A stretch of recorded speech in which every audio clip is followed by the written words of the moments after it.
Salut les gens, c'est Benouze. Bon bah aujourd'hui petite vidéo parce que je suis refait, mais vraiment refait. J'ai reçu ma config, ça y est. Donc je vais vous présenter tout ça là quand même.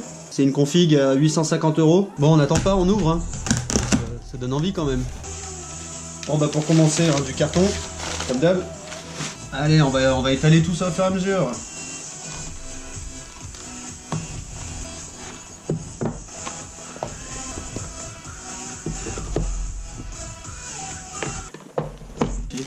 On va le mettre là.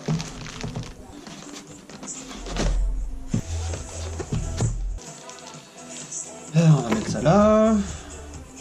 Petit autocollant. Merci Eric pour le petit colis.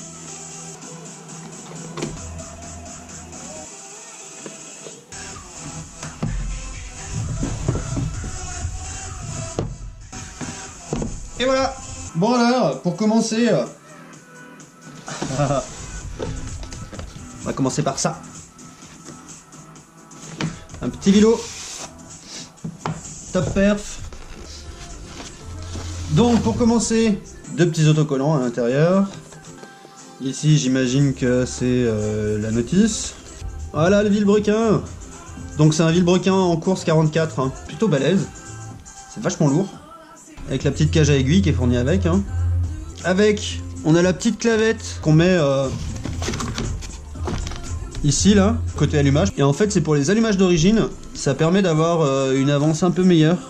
Parce que ça décale d'1 millimètre en fait. Il y a une petite encoche là et ça décale l'allumage d'1 millimètre. Ce qui fait qu'il y a une meilleure avance. Et puis ben, les petits roulements hein, qui vont bien avec. Comme m'a dit un certain Romain, bien la config. Maintenant il va falloir la monter. Il a tout à fait raison. Ah monsieur Romain. Bon je vous avais dit, hein, c'est pas une config énorme.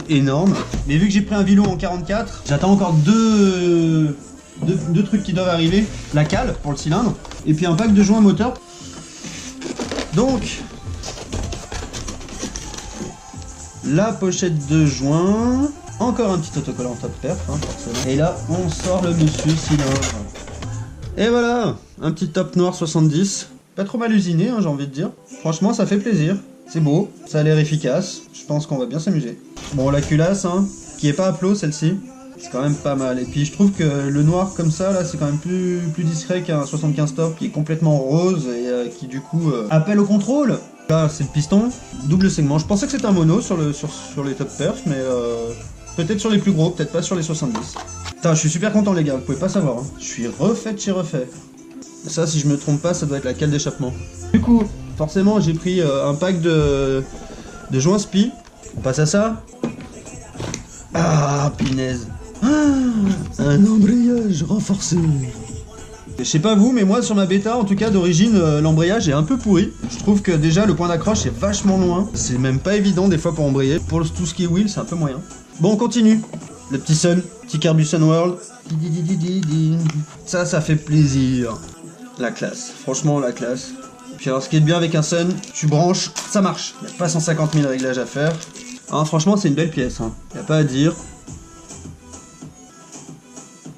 C'est bien moulé, c'est bien usiné.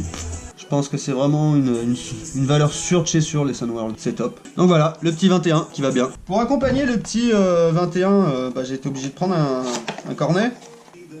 Donc la petite Moswat qui va bien.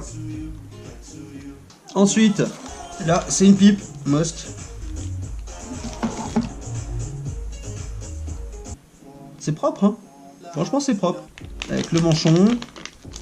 Et puis un petit anneau qu'on peut mettre en dessous là, en fait c'est une pipe qui va sur les carbus de 21 à 28.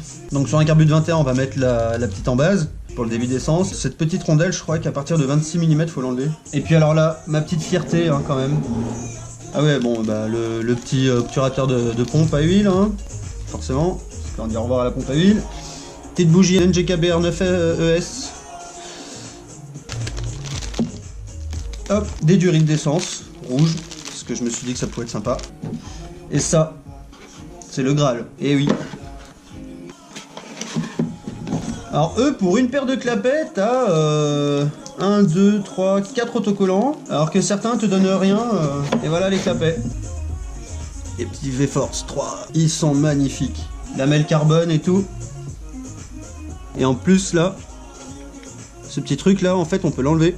Je sais pas trop comment ça s'enlève en fait. À mon avis, il faut déclipper quelque part, mais je sais pas comment, donc je vais peut-être pas trop m'y amuser. Voilà, ça y est, j'y suis arrivé. Donc là, la petite bride là, enfin c'est pas une bride, c'est juste pour réduire un petit peu le débit. Voilà, je trouvais pas le nom. Et voilà. Bon ben voilà, hein. On est arrivé au bout du unboxing. Prochaine vidéo, ce sera certainement le premier démarrage, histoire que vous voyez un petit peu ce que ça donne. Ça risque de prendre bien 2-3 semaines quand même avant que j'ai pu faire tout ça. Bon, et ben en tout cas, merci beaucoup d'avoir regardé cette vidéo. Comme d'hab, hein, likez, commentez, partagez, et puis si vous n'êtes pas abonné, abonnez-vous hein, pour voir la suite, pour voir le démarrage, et puis pour voir ce que je vais faire un peu de cette moto. Allez, ciao les gars, à plus.